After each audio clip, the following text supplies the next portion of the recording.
اللہ رب العزت نے سورۃ البقرہ آیت نمبر 62 میں ارشاد فرمایا ان الذین آمنوا والذین ہادوا والنصارى، بے شک ایمان والے نیز یہودیوں اور نصرانیوں اور ستارہ پرستوں میں سے.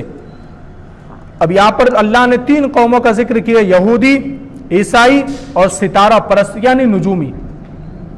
3 قوموں کا ذکر کیا اس لیے کہ عیسائی جو تھے حضرت عیسیٰ کو ماننے والے، یہودی جو تھے حضرت داؤد کو ماننے والے، تو یہ جو تھے یہ اہل کتاب تھے، انہوں نے کلمہ پڑھا ہوا تھا نبیوں کا.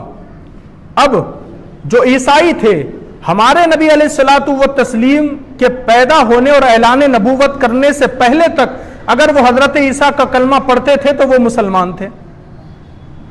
عیسائی تھے بھلے لیکن وہ مسلمان تھے، اس لیے کہ ایک نبی کے آنے تک وہ جس نبی کا کلمہ پڑھ رہے ہیں وہ مسلمان ہے.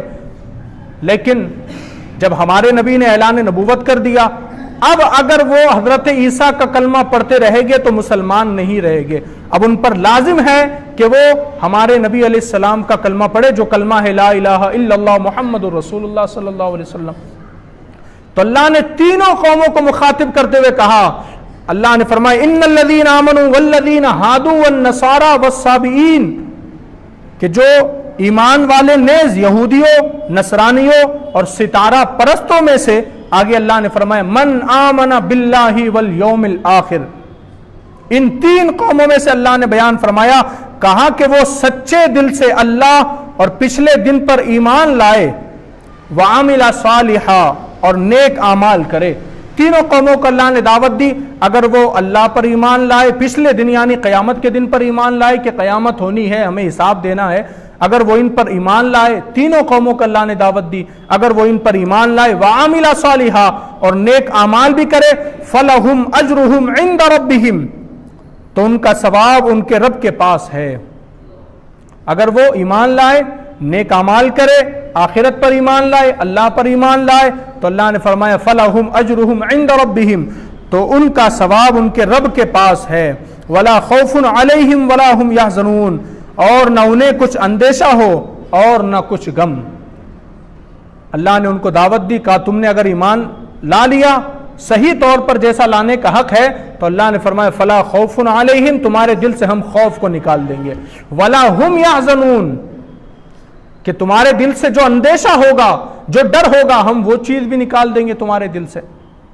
اور اگر تم نے ایمان لایا اللہ پر، آخرت پر، اور نیک اعمال کرتے رہے تو پھر تمہارا بدلہ اپنے رب کے پاس ہے.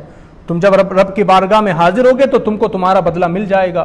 اب آپ یہاں پر دیکھیے اللہ نے فرمایا صرف ایمان کا ذکر نہیں ہے، من آمن باللہ، اللہ پر ایمان، وبالآخرہ اور آخرت پر ایمان، لیکن آگے اللہ نے کیا فرمایا وعمل صالحا، نیک اعمال.